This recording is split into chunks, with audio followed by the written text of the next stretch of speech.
Hey everyone, this is Jason, and welcome back to another Secret War Journal. This is the 7th week, the 7th installment. That's 7, I say. Man, oh man, 7 weeks into this event. It is so big, it's overwhelming. I hope that you are joining us, that you are on board with the Secret War. I'm going to tell you a little secret about Secret Wars. There's a lot of books every week that come out. They're all really good. This was a big week, the beginning of July. This is going to be the biggest month ever for the Secret War.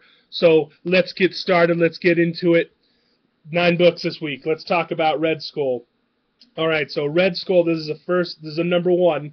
And in this one, this features a story where we get to see some people thrown over the shield wall. And it's a bunch of bad guys. It's a bunch of guys that, really shouldn't be in any society for one reason or another. Dr. Doom had them kind of exiled. And so they go over the wall, they fight some zombies, and then they run into this guy. That's it. That's really the issue. It's pretty brief. There's a lot more to it than that. There's a lot more excitement. I just was not compelled by this series or issue so far. It wasn't super exciting for me.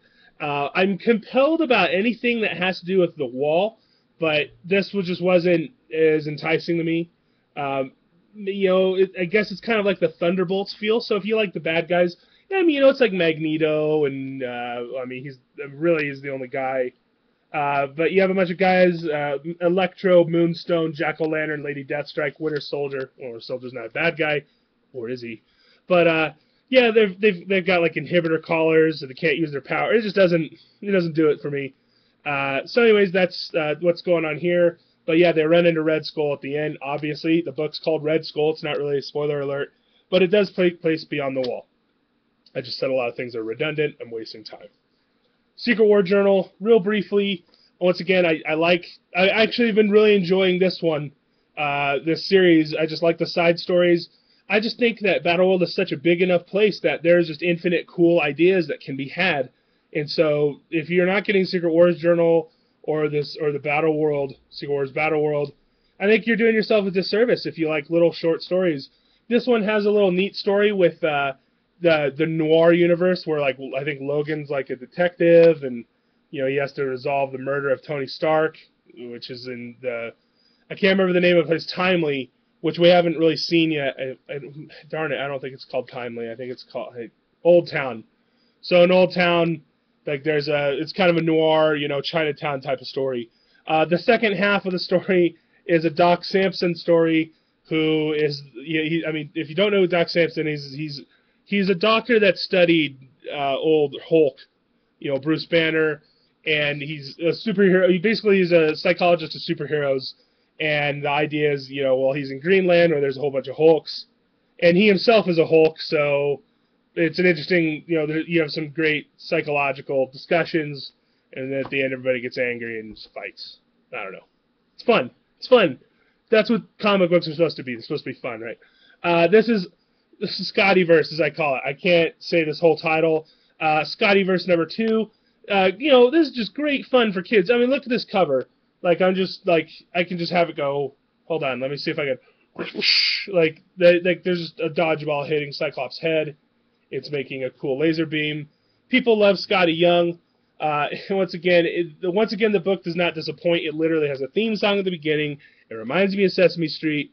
And you're like nodding your head like this, and you're like, sunny day, keeping the stars away. That's not the lyrics, but that's kind of, they have a little song at the beginning, and the Avengers, they're just having fun. They're just having goofy fun. I don't know what this has to do with anything. There's kind of a semblance of a plot. We meet like a brother and a sister. They want them to join the team. Who knows what's going on with them? Maybe that's where it develops into the whole Battleworld Doom story, and maybe they're like evil and like turn the little kids into evil. I mean, it'd be really cool if it like became super dark out of nowhere. So I'll keep reading it. You keep writing it, Scotty Young. Ultimate End number 3. Once again, I discussed before that Ultimate End number 2. We're starting to see that the 616 and the 1610 are kind of colliding, and we're seeing 2 versions of everybody, and they're kind of feuding and having fights. This one involves a little bit more of elaborates more on the discussion of Hulk with Tony Stark and what's going on there. why the Hulks got together, why they were talking to each other. There's also a scene where you have a couple Punishers fighting each other, and that's just a disaster. I mean, we get two Punishers in a room, just things go banana crazy. So I don't know, it's kind of fun. You know, we're still keeping up with it. You know, I'm not super sold on how good or bad this is, but there's two more issues. I don't know what's gonna resolve. Like, if it's gonna end, it's gonna resolve. I mean, I guess what I'm trying to say is, like, if this is supposed to be the story that resolves the whole Ultimate story or the whole Ultimate universe, or the 6-1, you know, the 616 and the 1610 colliding, there's a pretty weak issue 3, like, for that story. So, but read at your own risk. It's still good. Ultimate End is still good. It's by a great writer. He's having fun. Moving on. Extinction Agenda. Whew. I love it. I love this Extinction Agenda book. This book has a great... There's basically a great invasion. So last time you have the magistrates who have been sent out to Genosha to watch over these people who are dying of disease. And they're coming in to... They want to get Triage, a mutant who has the power to heal people. So they're coming in to grab him. And so they have this great comic book type fight where they have to use their teamwork, and you have people facing off against one another, and it's very clever and well put together, and there's a plan in order. What a great combat sequence. So they go in, they snatch, it's a snatch and grab, but then there's a complication that you'll have to read the issue to find out. But once again, this features a great... If you like superheroes fighting superheroes and using their powers to the best of their ability, that is what Extinction Agenda number 2 was all about. So I was pretty jacked about that one. Years of Future Past. This one is by Marjorie Bennett. And I read this, and I was like, this girl wants to write. She can write. She's a great writer. But the thing is, she likes to write a lot. There's a lot of really great discussions in here. Years of Future Past is still kind of, you know, it's in the dark future, you know, alternate story where there's all this stuff going on with the Sentinels, and, you know, the people are in prison camps, and the mutants are starting to rise up. You have a great first couple pages where we get Cameron, who's raised by Logan, and Chrissy Pride, and, you know, they have a relationship, or how they met and how they introduced to each other. And so you kind of get this budding young romance. They're the only young people in this world of people who are old. And so there's that going on, and then you have the plot of, like, what's actually happening and the controversy of being subjugated. And, I mean, literally, I'm just going to open to this. Like, this is a long... Look at how long that statement is just about... This talks about everything that you need to know about the conflict that the X-Men have. It's so well written. It's like something that you would get out of an actual book or a novel. It's very thoughtful, a great scene in a movie. So, man, I was really blown away by what's going on. The work that I believe it's Marjorie Bennett.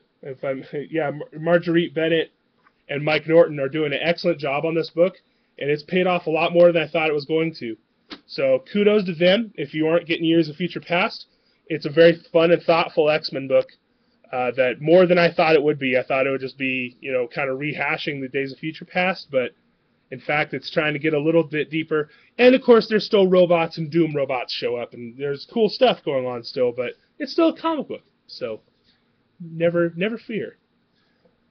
Future Imperfect, I'm loving everything with the Maestro and Thing. I like the idea. We find out who Thing is in this one. Thing is not the Thing that you know of, but it's a different Thing. I don't want to tell you. Don't want a spoiler alert. But I can tell you, Ruby Summers is still alive. She's in this book.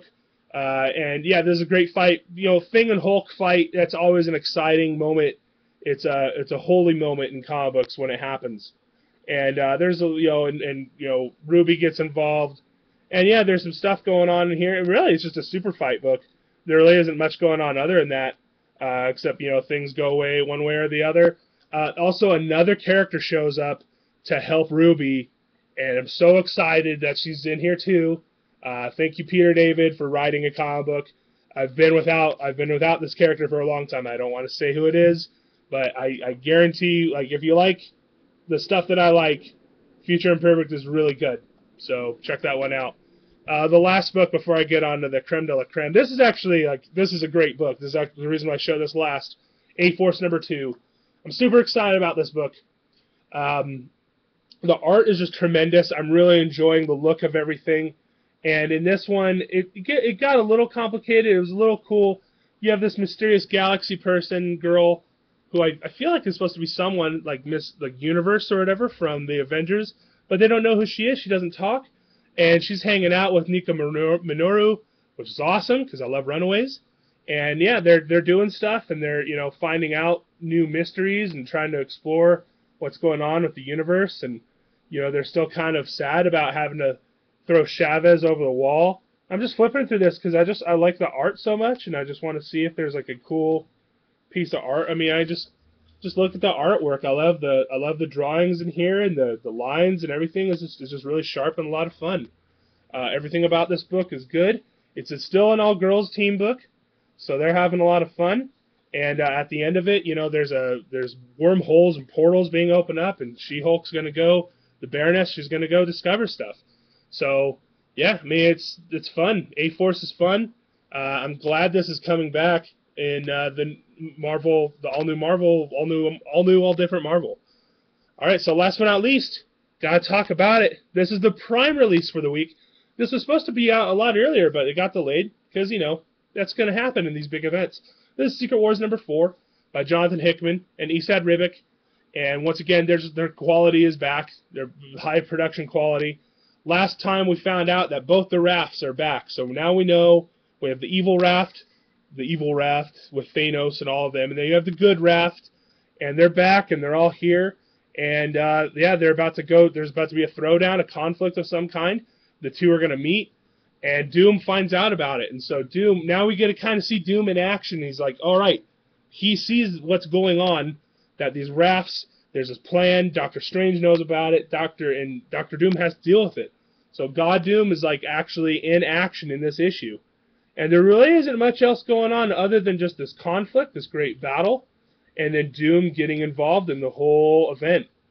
It's fun art. This one doesn't have to blow your mind. It just has to tell a story.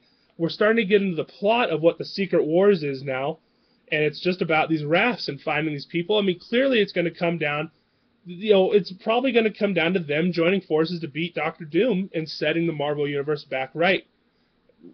Because Doctor Doom, he's good at playing God, and people don't want him to be God because at some point that's going to go wrong. Doctor Doom, while he's good at doing stuff, and he's not a bad guy, I'm not going to say he's just misunderstood, it's just that he has a different way of doing things, and it's not going to work out. So they're going to have to rise up against each other, but you can't let Thanos and them win because those guys are evil. They're masochistic, and they want to murder people. So, man, Secret Wars #4 is just... This isn't the knockout punch. There's some cool stuff that happens here, some controversial things, and I'm not sure what to make of it yet. I can't wrap my nerd brain around it, but I tell you, this isn't as mind-blowing as the first 3 issues, but it's still it's not like it's a dip. It's just more like, okay, we're telling a story. At some point we can't just blow your mind with revelations.